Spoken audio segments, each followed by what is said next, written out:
Hello there, my name's Peter Watson, and one of the things I do is help people get a better understanding of the business news. So, one of the things that a lot of people have a problem with when trying to get a better understanding is to know where to start. Now, the thing is that everyone has been to a shop before, so we've all got opinions on those. So I think that one of the best ways to start is to start with the retail sector. So what I'm going to do is I'm going to take you on a little walk today up my high street where I live in Guildford, so that I can explain to you how I think of the high street. Okay, so let's take a little look. Okay, so for this video, what we're going to do is we're going to be looking at department stores and apparel retailers on the UK high street. So we're starting off with Devon Ohms. This is at the bottom of the Guildford High Street.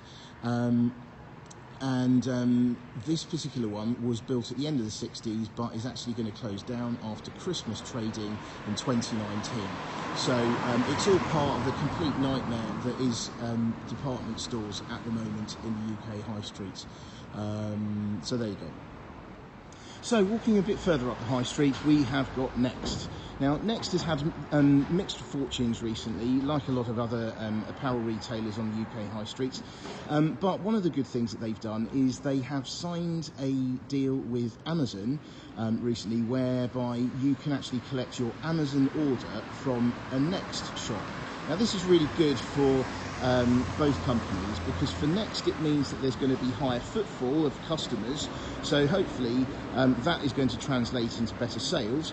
But also for Amazon it's going to be good because it gives extra usability, functionality, whatever you want to call it, for their customers, so that you can actually collect from Next. Okay, so a little bit further along, we have Marks & Spencer high street favourites. Now, Marks & Spencer's had a really difficult time over the last year or so. I think that they've lost touch with their target customer. Their formats is pretty tired, and as a result, they've really had to try to spice things up and do something. So a lot of the senior management has actually changed over the last year or so. But on the plus side, they have done something about their sort of rather tired online offering. They have replaced Waitrose as the partner for Ocado. So I think that that's pretty good news. But in the meantime, they've really got to sort out their format and their offering. Okay, so on the other side of the road, we have got Accessorised Monsoon. Now, I don't know if many people know this, you're aware, but they are actually one and the same company. Now, they've been having problems, as with a lot of other retailers and things on the high street, and they are actually looking at a potential CVA which could see some store closures. Okay, so this time, here is an American apparel retailer on the UK high street.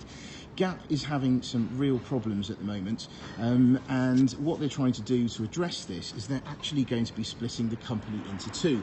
On the one hand, they're going to be splitting it into Old Navy, and then on the other company, which is going to be called Gap, will include all the other brands like Gap and Banana Republic. So lots of problems there, but hopefully they will resolve those.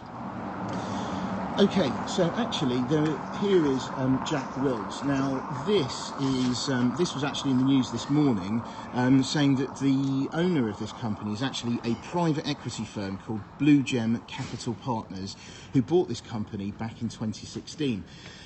There have been loads of problems with this particular store, and what they've done is they've now called in advisors KPMG to see what they're going to do in terms of probably going to sell it. And if they're going to do something like that, you can imagine that unfortunately probably they are going to be closing down stores.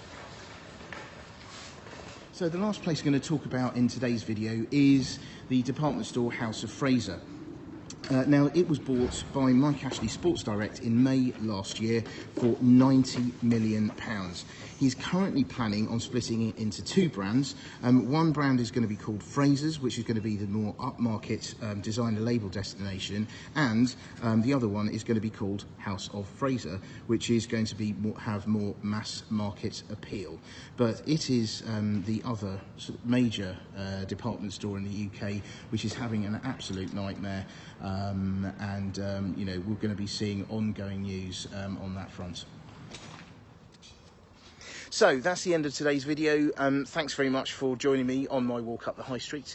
And I hope that gave you a bit of an insight into how to look at companies that you already know, but in a slightly different light. See you again soon, and thanks for watching.